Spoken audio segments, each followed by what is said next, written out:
The sky above Velora Prime burned orange and red. It was not a sunset. It was fire. The Krath Dominion had come, and they had brought death with them. High Counselor Thelmer stood at the window of his underground bunker. His tall, slender body trembled slightly. His pale blue skin had turned almost gray from stress. Above him, through layers of rock and metal, he could hear the distant thunder of bombs falling on his world. "How many ships do we have left?" he asked. His voice was quiet, tired. Commander Valeth stepped forward. He was younger than Thelmer, but the war had aged him. Dark circles surrounded his large silver eyes. 12, High Counselor, 12 functional ships, the rest are debris. Thelmer closed his eyes. 3 weeks ago they had 80 ships. 3 weeks ago, children played in the gardens of the capital city. 3 weeks ago, his people believed the Galactic Union would protect them. They had been wrong. The Krath Dominion was a brutal empire. They conquered worlds not for resources, but for sport. They enjoyed watching weaker species suffer, and now they had chosen Velora Prime as their next prize. "The Union?" Thelmer asked, though he already knew the answer. "Still deliberating," Valeth said bitterly. "Their council meets tomorrow, or perhaps the day after. They send us their deep concern and their hopes for a peaceful resolution." Thelmer wanted to laugh. Peaceful resolution. The Krath did not understand peace. They understood only power, and right now they had all of it. Outside the bunker, millions of Velori huddled in shelters across the planet. Families held each other in the dark. Parents told their children stories to keep them calm. But everyone knew the truth. Help was not coming. The great Galactic Union, with its thousands of member species and its grand speeches about unity, was going to let them die. "There is one more option," Valeth said carefully. Thelmer turned to look at him. "What option?" "The humans." For a moment Thelmer said nothing. The humans. They were new to the galactic community. They had only made first contact 50 years ago. Most species considered them primitive, aggressive, emotional. They lived such short lives compared to other races. What could they possibly do? "The humans have perhaps 100 warships," Thelmer said. "The Krath have over 200 in our orbit alone. What difference would the humans make?" "Ambassador Rhineth is stationed on their homeworld," Valeth replied. "Earth, they call it. She says the humans are different. She says they have a strange sense of loyalty." Thelmer shook his head. "Loyalty does not win wars. Ships win wars. Weapons win wars. The humans are children playing with toys compared to the Krath." But even as he spoke, Thelmer felt something shift inside him. Desperation, perhaps, or maybe the smallest flicker of hope. His people were dying. His world was burning. What did he have to lose? "Send the message," he said finally. "Ask the humans for whatever they can spare, even one ship, even a gesture. Perhaps it will slow the Krath. Perhaps it will give our people time to evacuate." Valeth nodded and left the room quickly. Thelmer returned to the window. He did not expect the humans to help. Why would they? The Velori had offered humanity nothing. They had not supported humans in the Union councils. They had not traded with them. They had barely acknowledged them. And yet there was nowhere else to turn. Far across the galaxy, on a small blue planet called Earth, Ambassador Rhineth received the message. She sat in her small office in a city called Sol. Through her window, she could see humans walking on the streets below. They moved quickly, always busy, always rushing somewhere. Such strange creatures. They lived only 80 or 90 years, yet they acted as if every moment mattered. Rhineth read the message from her homeworld 3 times. Her hands shook. Her family was on Velora Prime, her sister, her young niece. They were hiding somewhere in the darkness while bombs fell around them. She had to do something. But what could she ask for? The humans were kind, yes. In her 2 years on Earth she had learned that much. They smiled at her in the streets. They asked about her world with genuine curiosity. They did not treat her as lesser, the way some species did. But kindness did not equal power. The humans were small in the galactic sense. Their military was young. Their technology was adequate but not impressive. Asking them to fight the Krath would be like asking a child to fight a monster. Still, she had no choice. Rhineth composed her message carefully. She addressed it to the United Earth government. She explained the situation simply. The Krath Dominion was destroying her world. The Galactic Union would not help. She asked for any assistance humanity could spare. Even a single ship would be meaningful, she wrote. Even a symbol of support would give my people hope in their final hours. She sent the message and sat back in her chair. Outside, the sun was setting over Seoul. The sky turned beautiful shades of pink and gold. On Earth, sunsets were peaceful. On Velora Prime, they were hidden behind smoke and fire. Rhineth did not expect a response. Or if one came, she expected polite words and empty promises. That was how the galaxy worked. Species looked after themselves. Alliances were based on profit and power, not compassion. She was wrong about humans, but she did not know that yet. 3 days passed. On Velora Prime, the situation grew worse. The Krath had destroyed the orbital defense grid. Their ships now circled the planet like predators waiting to strike. Ground forces prepared for invasion. Soon, the Krath soldiers would land and the real horror would begin. Commander Valeth fought with everything he had. His 12 ships faced 200. Every battle was a loss. Every hour brought more death. He had stopped sleeping. He had stopped eating. He simply fought, knowing it was hopeless, knowing he was only delaying the end. In his damaged command ship, he received reports from the surface. Cities burning, hospitals overflowing, refugees flooding underground shelters, children crying for parents who would never come home. He thought about his own daughter, only 10 years old, hiding somewhere in the northern territories. He had sent her away from the capital when the invasion began. He did not know if she was alive. He was afraid to find out. "Commander," his communications officer said, "we have received a response from Earth." Valeth looked up. He had forgotten about the message to the humans. It seemed so pointless now. What could the humans possibly offer? "What do they say?" he asked tiredly. The officer's face showed confusion. They say to hold the line, help is coming." Valeth almost laughed. Help is coming. How many times had the Galactic Union said those words? How many species had died waiting for help that never arrived? "How many ships?" he asked. "Did they say how many they are sending?" The officer checked the message again. Her silver eyes widened. "Commander." They did not give a number, they just said, "All of them." Valeth stared at her. "What do you mean, all of them?" "I do not know, Commander. That is all the message says." All of them, the words made no sense. No species sent all their ships. No species risked everything for a stranger. The galaxy did not work that way. Valeth shook his head. The humans were probably exaggerating. They would send 2 ships, maybe 3, a gesture, a symbol, nothing that would actually change anything. But deep in his heart, in a place he had stopped listening to, something stirred. It felt almost like hope. He pushed the feeling away. Hope was dangerous. Hope got people killed. "Tell the High Counselor," he said, "and prepare for the next attack. The Krath will not wait for human gestures." Far below in his bunker, Thelmer received the news. He read the human message twice. All of them. Such strange words, such impossible words. He did not believe it. He could not believe it. But for the first time in weeks, he allowed himself to wonder. What if the humans were different?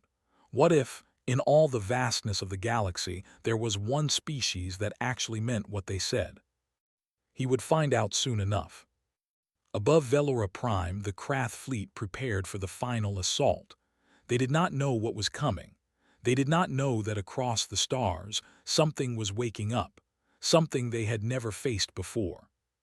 Humanity was coming. And they were bringing everything. The message from Velora Prime arrived on Earth at 3 in the morning. Admiral Park T-Ho was asleep when his communicator buzzed. He was a man who valued sleep. At 62 years old, he had learned that rest was as important as strategy. But when he saw the priority code on the message, he was awake instantly. He read Ambassador Reineth's words in the darkness of his bedroom. A peaceful species, an overwhelming enemy, a desperate plea. Even a single ship would be meaningful. Park sat up slowly. He looked out his window at the city lights of Seoul. Somewhere out there, billions of humans lived their lives without knowing that across the galaxy, millions of Velori were dying. He thought about his own grandchildren, 2 girls ages 7 and 9. They liked to visit his office and pretend to be ship captains. They had no idea what war really meant. He hoped they never would. But the Velori children knew. Right now, they were learning the worst lessons the universe could teach. Park made a decision. He reached for his communicator and sent one message to the Emergency Defense Council. 3 words: meeting, now, urgent. Within 2 hours, the council had gathered. 12 of the most powerful humans on Earth sat around a long table. Politicians, generals, scientists. They all looked tired and confused. Emergency meetings in the middle of the night were never good news. Park stood at the head of the table. Behind him, a large screen showed images from Velora Prime, burning cities, destroyed ships, refugees running through smoke-filled streets. "The Velori have asked for our help," Park said simply. "The Krath Dominion has invaded their world. The Galactic Union has done nothing. They have 12 ships left. The Krath have over 200. The room was silent. "What exactly are they asking for?" asked General Shin Myra. She was the youngest member of the council, only 45, but her mind was sharp as a blade. "Anything we can spare," Park replied. "A single ship, a gesture of support. They expect nothing. They are simply desperate." The council members looked at each other. Some shook their heads, others frowned thoughtfully. "We barely know the Velori," said Minister Cho Dongwon. He was responsible for foreign relations. "They have never supported us in union councils. They have never traded with us. Why should we risk our ships for them?" "Because they asked," Park said. Cho blinked. "That is not a strategic reason, Admiral." "No, it is not." Park looked around the room. "Let me tell you something about strategy. The galaxy sees us as children, primitive, emotional, weak. Every species out there believes humans will act according to self-interest. They believe we will calculate costs and benefits. They believe we will let the Velori burn because there is nothing to gain from saving them." He paused. "They are wrong, and it is time the galaxy learned exactly how wrong they are." General Shin leaned forward. "What are you suggesting, Admiral?"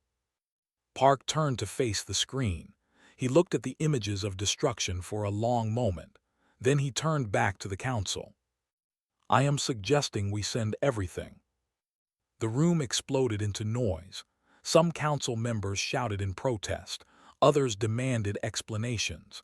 The idea was madness. It was suicide. It was impossible. Park raised his hand. Slowly, the room quieted. "Let me be clear," he said. "The Velori asked for help. They are dying. They are innocent. And somewhere in the galaxy, the Krath Dominion believes they can destroy entire worlds without consequence. If we do nothing, they will be right. If we send a gesture, a symbol, 2 or 3 ships, it will mean nothing. The Krath will destroy them and laugh." He walked to the window. Outside, the first light of dawn was beginning to show. "But if we send everything, if we show the galaxy that humans protect their allies with every ship, every soldier, every resource we have, then something changes. Not just for the Velori, for everyone. Every species will know. Humanity keeps its word. Humanity fights for those who cannot fight for themselves." Minister Cho stood up. "And if we lose, if the Krath destroy our fleet, we will have no defense. Earth will be vulnerable." Park nodded slowly. "Yes, That is possible, but I would rather lose our fleet protecting innocents than keep it safe while innocents die. He looked at each council member in turn. What kind of species do we want to be? What will our grandchildren say about us? That we were careful, that we were smart, or that when it mattered we were brave? The room fell silent again, but this time it was a different silence. Something had shifted. Park could see it in their faces. General Shin spoke first. I vote we send the fleet. One by one the others followed. Some hesitated, some argued, but in the end the decision was made. Humanity would answer the call. Across the planet, military bases began to wake. Ships that had been sleeping in orbit received activation codes. Crews rushed to their stations. Supply ships loaded food and medicine. Engineers ran final checks on weapons systems. Captain Lee Yuna received her orders aboard the flagship Dauntless. She was 38 years old, with short black hair and calm eyes that had seen too many battles. When she read the deployment manifest, she laughed out loud. 347 combat vessels, she said to herself. 89 support ships, 12 hospital carriers, every single ship we have. Her first officer, a tall man named Kim Junsu, stood beside her. Is this a mistake? He asked quietly. Yuna shook her head. No, this is who we are. She walked to the bridge of the Dauntless. Through the main view screen, she could see hundreds of other ships powering up around her. Running lights blinked on like stars being born. Engines began to glow blue with energy. It was beautiful. Lieutenant Kang Siak, the young weapons officer, looked up from his console. He was only 26, fresh from the academy, but his skills with weapons systems were legendary. Captain, all ships report ready, awaiting your command. Yuna sat in the captain's chair. She opened a channel to the entire fleet.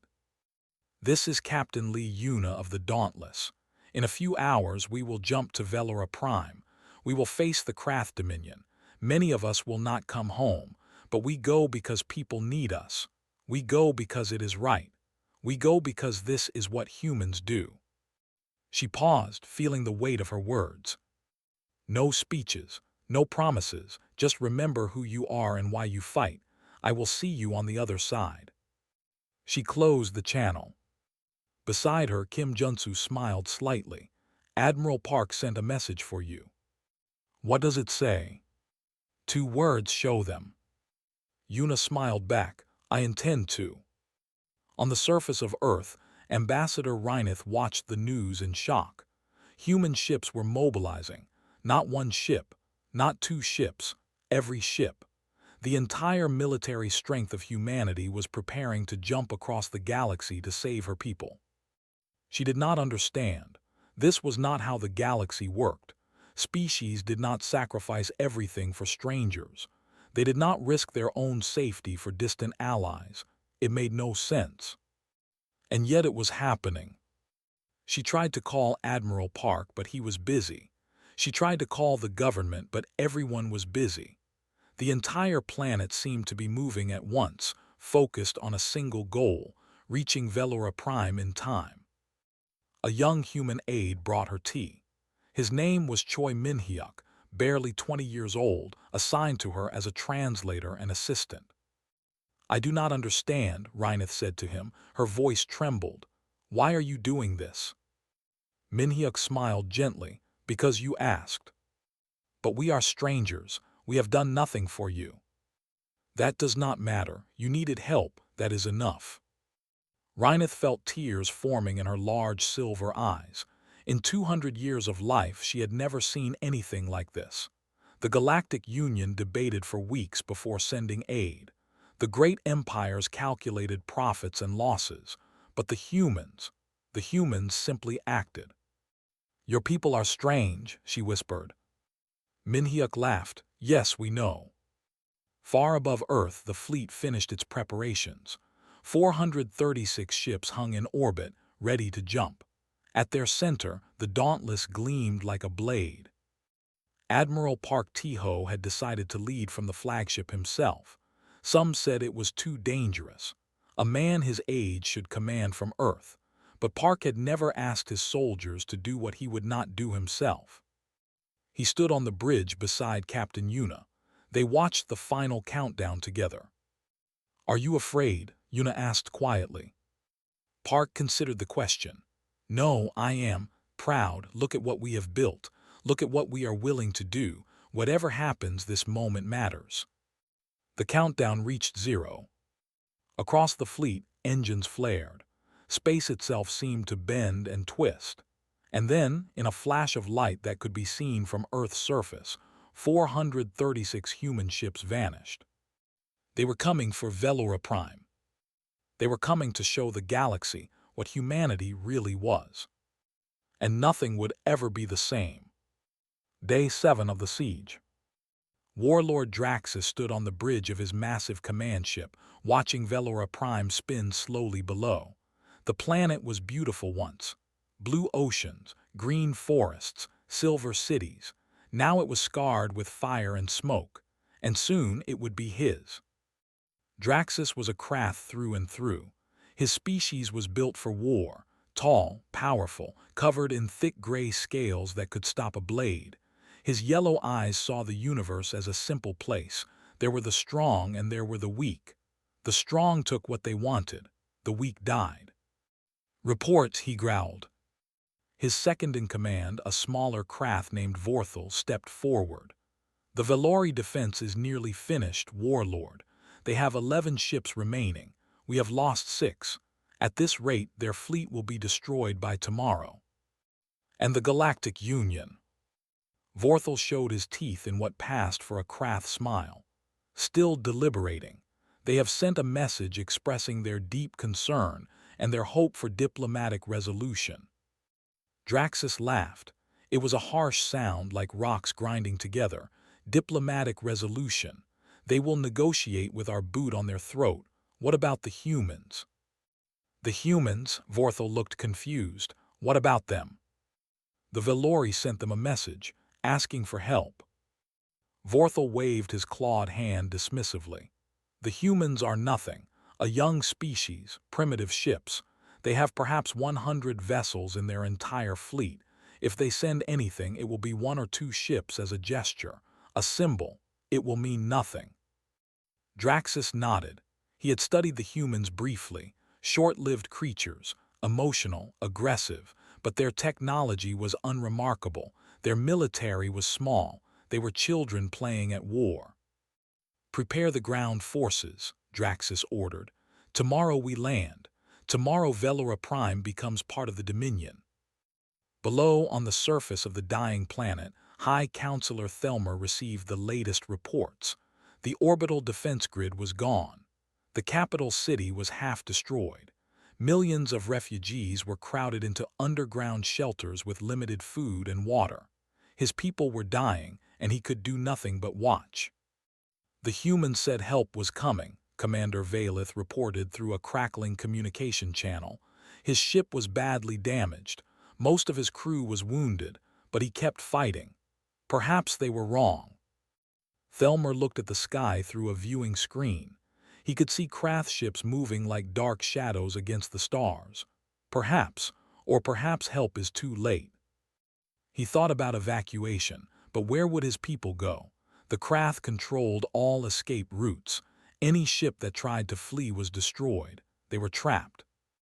In orbit, Valith fought another losing battle. His 11 remaining ships faced the Krath fleet in what he knew was their final stand. Every shot they fired was answered by 10 from the enemy. Ships around him exploded into flame. Friends he had known for decades vanished in seconds. He thought about his daughter. He hoped she would survive somehow. He hoped she would remember him as someone who fought until the end. "Commander," his sensor officer shouted, "we are detecting something strange." "What is it?" "Hyperspace signatures. Massive signatures. Something is coming." Valith felt his heart stop. More Krath. Had the Dominion sent reinforcements, as if they needed them? But the signatures were different. They came from a different direction, and there were so many of them. "How many ships?" he asked. The sensor officer's voice shook. "Commander, I count over 400. 400. That was impossible.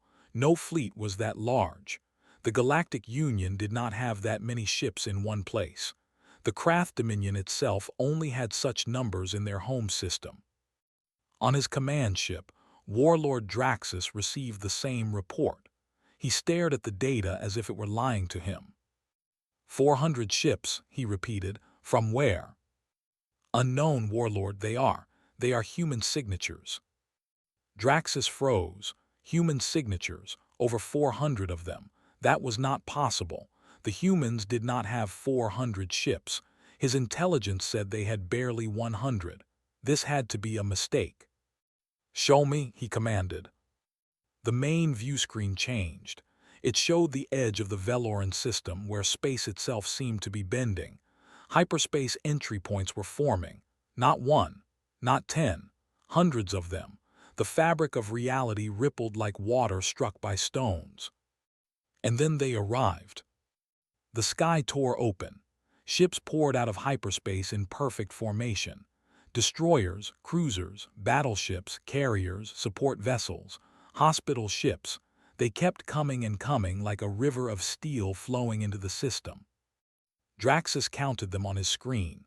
100, 200, 300, 400, 436 ships, every single one bearing the flag of United Earth. For the first time in his life, Draxus felt something he did not recognize. Later, he would realize it was fear. On the Dauntless, Admiral Park Tiho opened a communication channel. He broadcast on all frequencies so that everyone could hear. "Krath, Velori, the watching galaxy. This is Admiral Park Tiho of the United Earth Navy 7th Expeditionary Fleet. Velora Prime is under the protection of humanity. You have one opportunity to withdraw. There will be no second warning." His voice was calm, steady. It carried no anger, no desperation, just simple, absolute certainty. In his damaged ship, Commander Valith stared at the viewscreen. He watched the human fleet spread out around Velora Prime like a shield, like a wall between his people and death. "They sent everything," he whispered. Tears ran down his blue face. "They sent everything." Beside him, his communications officer was crying openly. Throughout his ship, wounded crew members watched the screens in disbelief. Some fell to their knees. Some laughed. Some simply stared, unable to process what they were seeing.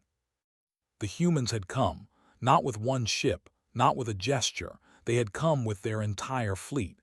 They had risked everything to save strangers. On the planet's surface, High Counselor Thelmer emerged from his bunker. He had to see it for himself. Through the smoke and clouds, he could make out the distant shapes of ships in orbit. So many ships, so many lights. "Who are you?" he whispered to the stars. "What kind of creatures are you?" Far above, Warlord Draxus stared at the human fleet in silence. Around him, his officers waited for orders. They had expected easy victory. They had expected the weak Velori to fall. They had not expected this. "Warlord," Vorthal asked nervously, "what are your orders?" Draxus said nothing for a long moment. He counted the human ships again. He calculated numbers. 200 Krath ships against 436 human vessels. The odds had reversed completely. But Draxus was Krath. He was born to fight. He had conquered dozens of worlds. He had never retreated from anything. "Attack," he said. His voice was hard. "The humans are primitive. Their ships are smaller. Their technology is inferior. We will crush them and take their world next." Vorthal hesitated. "Warlord, perhaps we should request reinforcements first. The numbers are—" "I said attack," Draxus roared.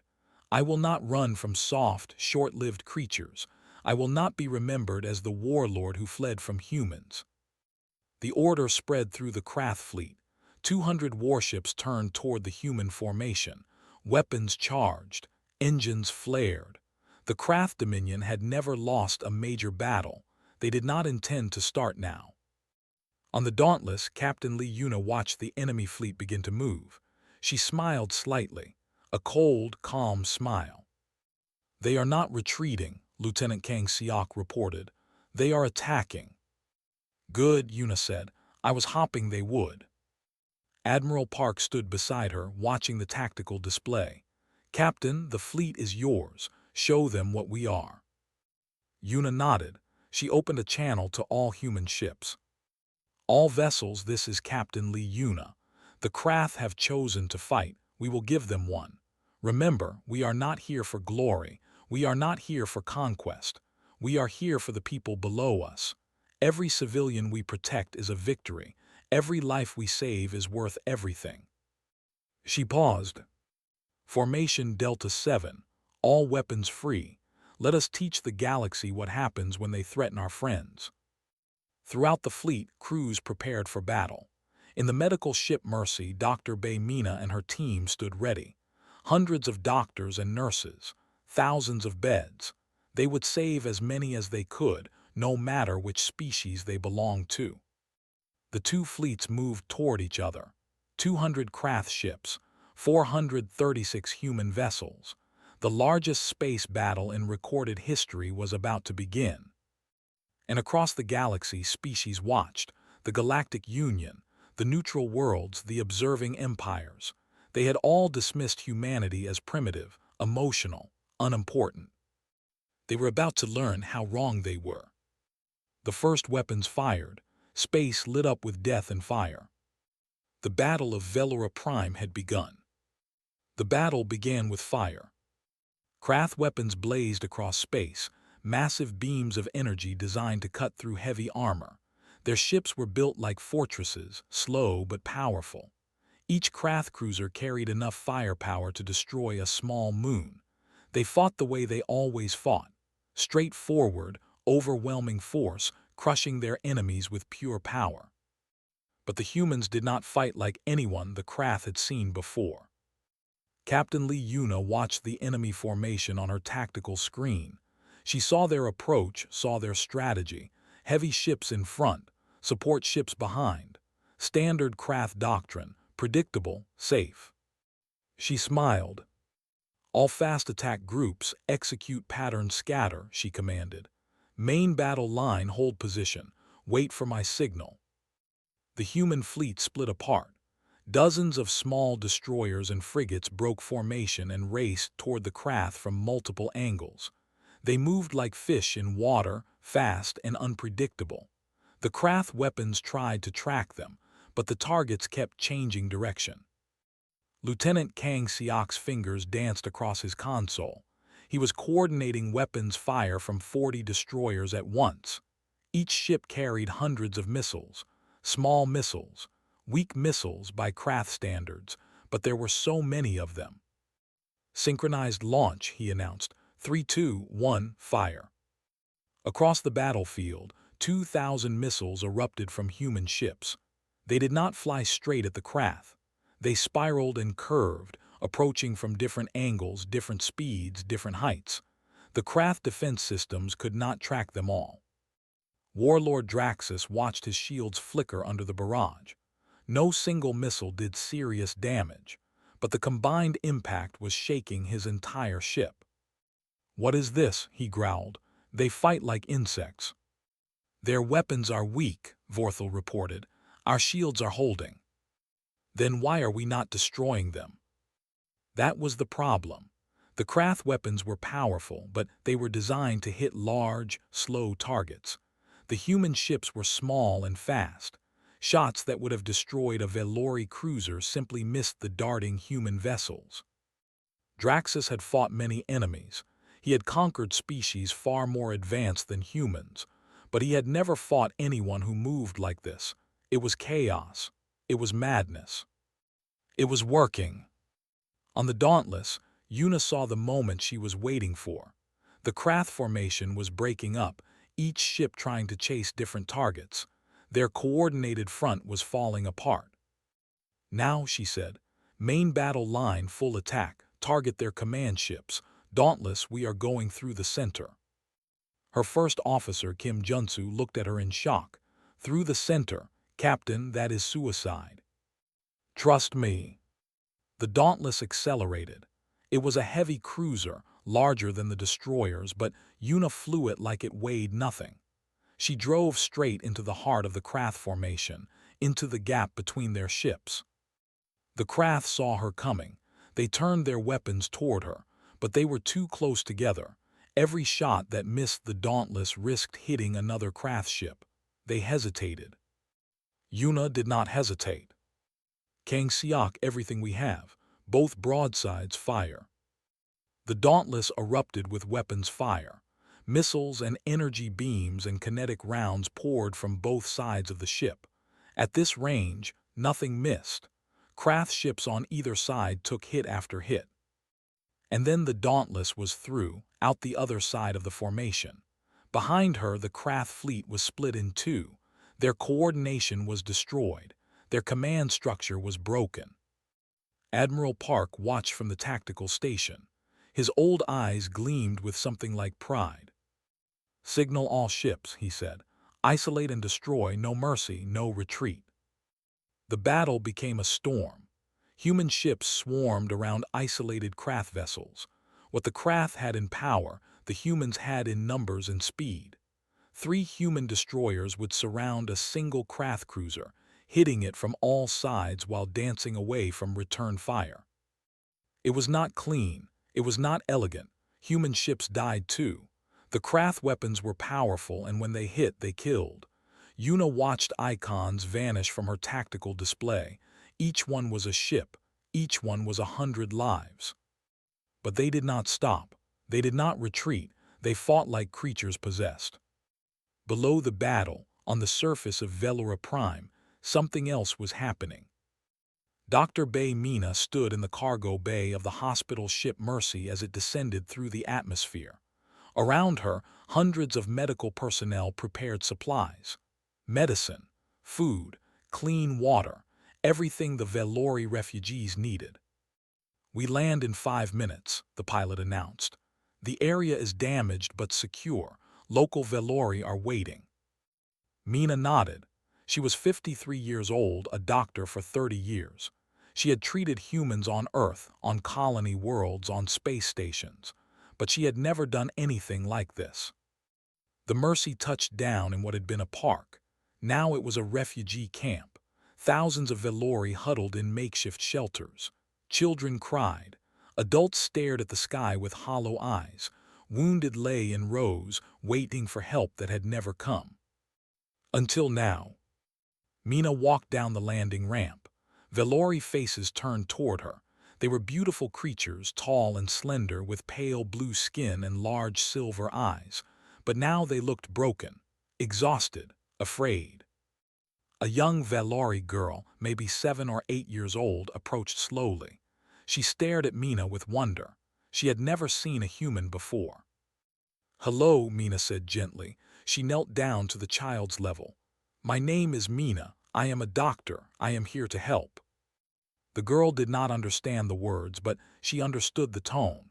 She reached out and touched Mina's face with careful fingers. Then she smiled. Behind Mina, medical teams spread out through the camp. They set up treatment stations. They handed out food. They carried wounded to the ship. Human soldiers in armor stood guard, watching the sky, protecting the operation. Word spread through the refugee camp. The humans had come, not to conquer, not to take, to help. An old Velori man approached Mina. His name was Thelmorn, once a teacher, now just another refugee. He spoke slowly, using a translator device. "Why?" he asked. "Why did you come?" Mina looked at the sky, where distant flashes showed the battle still raging. "Because you needed us." "But your people are dying up there, for us." "Yes," Mina said softly. "That is what we do. We protect each other, all of us. It does not matter if you are human or Velori. It only matters that you need help." Thelmorn stared at her for a long moment. Then slowly he began to cry. He had lived 200 years. He had seen the galaxy at its worst. He had never seen anything like humanity. Above the planet, the battle was turning. The Krath fleet had lost 50 ships, then 60, then 80. Draxus watched his tactical display with growing horror. His unbeatable fleet was being torn apart. "Warlord," Vorthal said urgently, "we must withdraw. We are losing too many ships." "No," Draxus growled. "We do not run, we are Krath. If we stay, we die." Draxus turned to face his second-in-command. For a moment, murder flickered in his yellow eyes. No one told a warlord to run. But Vorthal was right. The battle was lost. Somehow, impossibly, the humans were winning. "Signal the fleet," Draxus said through clenched teeth. "Fighting withdrawal, we retreat to the edge of the system." The surviving Krath ships began to pull back, but the humans did not let them go easily. Destroyers harried their retreat. Missiles chased fleeing ships. Every Krath vessel that slowed down was surrounded and destroyed. By the time Draxus reached safe distance, he had 34 ships left, 34 out of 200, the greatest defeat in Krath history. He stood alone on his bridge, staring at the human fleet. They had not pursued. They had formed a defensive line around Velora Prime, daring him to come back. "Send a message to High Command," Draxus said quietly. Tell them to classify humanity as a priority threat. Do not engage, not until we understand what they are." "Warlord, what are they?" Draxus turned away from the screen. His scales had gone pale. His hands trembled slightly. "I do not know," he admitted, "but they are not what we believed. They are something else, something the galaxy has never seen before." As the Krath fled into hyperspace, Commander Valith limped his damaged ship toward the human formation.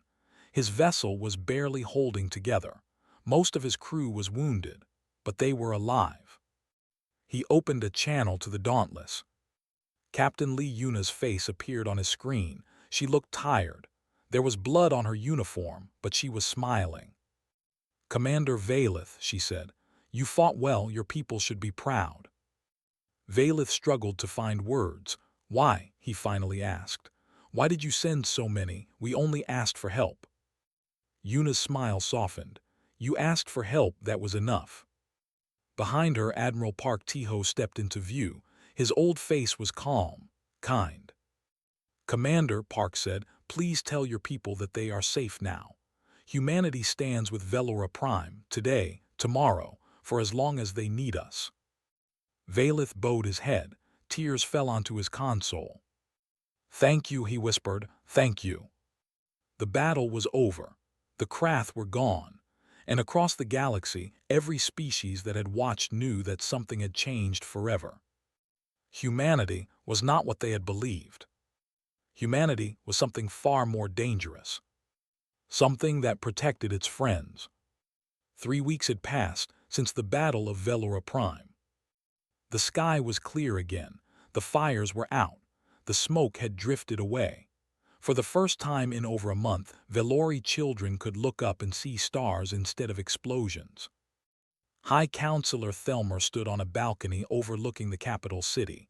Half of it was still ruins, but the other half was coming back to life. Workers moved through the streets, clearing debris. New buildings rose from the ashes, and everywhere humans worked alongside Velori. Human engineers helped rebuild power stations. Human doctors treated the wounded in field hospitals. Human soldiers stood guard at refugee camps, protecting the weak and the frightened. They had not left after the battle. They had stayed to help. Thelmer still did not fully understand them. A soft knock came at his door. Ambassador Reineth entered. She had returned from Earth the day before, and she looked different somehow, stronger, more certain. "High Counselor," she said, "Admiral Park is here to see you." Thelmer nodded. He had been expecting this meeting. There were things that needed to be said, things he needed to understand. Park Tiho entered the room with the slow, careful walk of an old man, but his eyes were sharp as ever. He wore his uniform with quiet pride, the medals on his chest telling stories of a lifetime of service. "Admiral," Thelmer said. He offered the human greeting he had learned, extending his hand. Park shook it firmly. "High Counselor, I hope I find you well." Better than I was 3 weeks ago. Thelmer gestured to the balcony. Please, let us speak outside. I want to show you something. They walked out into the warm air. Below them, the city stretched in all directions. Thelmer pointed to the distant horizon, where human ships still hung in orbit. Your fleet is still here, Thelmer said. The Krath are gone, the danger has passed. Why do you stay? Park smiled slightly. Because rebuilding is harder than fighting. Because your people need protection while they heal. Because leaving too soon would be abandoning you again. Thelmer shook his head slowly. I have lived 300 years, Admiral. I have seen many species. I have studied many cultures, but I have never seen anything like humanity. We are not so different from others. You are wrong. Thelmer turned to face him directly. The Galactic Union finally sent their response fleet yesterday. 20 ships, 3 weeks late. They arrived to find humans already rebuilding our cities. They did not know what to say. Park chuckled. I imagine not. Admiral, I must ask you something. Something I have wondered since that first day. Thelmer's silver eyes were intense. Your fleet was your entire military strength. You brought everything you had. If you had lost, Earth would have been defenseless. The Krath could have come for you next. Why would you risk that for us? Park was quiet for a long moment. He looked out at the city, at the humans and Velori working together below. When I was young, he said finally, my grandmother told me a story. During a great war on our world, there was a small village that was about to be destroyed. A group of soldiers came to help. They were not from that village. They did not know the people there. They had no reason to risk their lives. He paused. But they stayed, they fought. Many of them died, and my grandmother was one of the children they saved. Thelmer listened in silence. She told me that true strength is not measured by what you can destroy, Park continued. It is measured by what you are willing to protect. I became a soldier because of that story. I built this fleet because of that story. And when your message came asking for help, I knew there was only one answer. Thelmer felt something shift in his chest, something that had been frozen for a long time.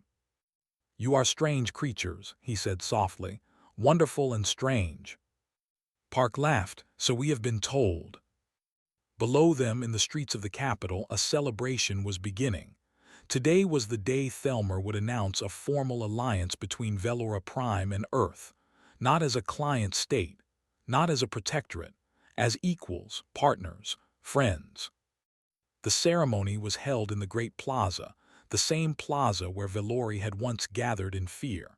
Now they gathered in hope. Thousands of Velori filled the space, joined by hundreds of humans who had earned their place among them. Captain Lee Yuna stood in the crowd with her crew. Lieutenant Kang Siok was beside her, looking slightly uncomfortable in his dress uniform. Kim Junsu stood at attention, trying not to yawn. I hate ceremonies, Kang Siok muttered. Quiet, Yuna said. This is important. On the stage, High Counselor Thelmer raised his hands for silence. The crowd settled. 3 weeks ago, he began, we were dying. Our world was burning, our people were hiding in darkness. We sent a message to the galaxy asking for help. We expected nothing. We hoped for a gesture, a symbol. He looked at the humans in the crowd. We did not expect 400 ships. We did not expect every soldier, every doctor, every engineer humanity could send. We did not expect strangers to risk everything for us. His voice grew stronger. The Galactic Union calls humanity primitive, emotional, aggressive, short-lived, he smiled. They are right. Humans are emotional, they feel deeply, they care fiercely, they fight with passion, and they do not calculate the cost of helping others because to them there is no cost. Helping others is simply what they do. He raised his hand toward Admiral Park, who stood at the edge of the stage. Today, I announce a formal alliance between Velora Prime and United Earth, not because we need protection, not because we seek power, but because we have found something rare in this galaxy. We have found friends. The crowd erupted in cheers. Valorian humans embraced. Tears flowed freely. In the medical section of the plaza, Dr. Mina sat with the young Velori girl from the refugee camp. Her name was Celira, and she had become Mina's shadow over the past 3 weeks. Where Mina went, Celira followed. "What happens now?" Celira asked through a translator device. "Will you leave?" Mina smiled and brushed the girl's pale blue hair from her face. "Some of us will stay. I will stay for a while. There is still much work to do. And then I will go home. But we will always be friends, Celira. Distance does not change that." The girl nodded seriously. Then she reached into her pocket and pulled out a small drawing. She had made it herself with whatever materials she could find. The drawing showed 2 figures standing together, one tall and slender with blue skin, one shorter with dark hair. Above them, human and Velori ships flew together among the stars. "What is this?" Mina asked, though she already knew. "Family," Celira said. Across the galaxy, the news spread. The Battle of Velora Prime was studied and analyzed by every species. Military experts debated human tactics. Politicians wondered what this meant for galactic power. Empires that had dismissed humanity began to reconsider. A Krath intelligence report circulated through the hostile species. Classification of humanity upgraded from minor threat to do not engage. Recommended strategy, diplomacy. They protect their own. They have now adopted the Velori as their own. We recommend you do not test what else they will protect. In the halls of the Galactic Union, delegates whispered about the humans. Some were afraid, some were curious, some were inspired. One delegate, an old creature from a peaceful world, said something that would be repeated for generations. "The galaxy has many powerful species. The galaxy has many ancient species. But the galaxy has only one humanity. And today, I am glad they are our neighbors." On Earth, Ambassador Reineth gave a speech to the United Nations. She spoke of her people's gratitude. She spoke of the alliance. She spoke of hope. But mostly, she spoke of what humanity had taught the galaxy. "You have shown us," she said, "that strength is not about power. It is about choice. You chose to help us when you had nothing to gain.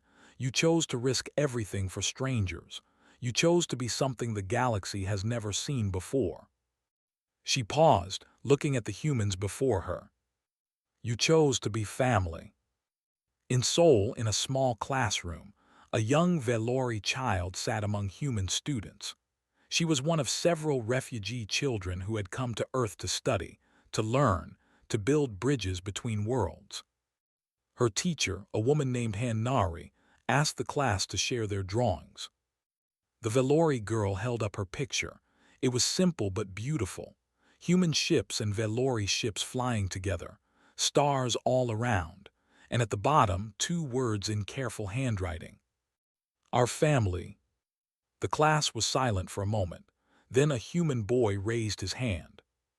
"Can I be in your family?" he asked. The Velori girl smiled. "You already are." Above Earth, above Velora Prime, above all the worlds that watched, the stars continued to shine. They had seen many things in their long existence. Empires rising and falling, species coming and going, wars and peace and everything between. But they had never seen anything quite like humanity. And now neither had anyone else. The galaxy would remember this day. The day they learned that when you ask humans for help, you do not get gestures, you do not get symbols. You get everything they have. Because that is who they are. That is who they will always be. Family.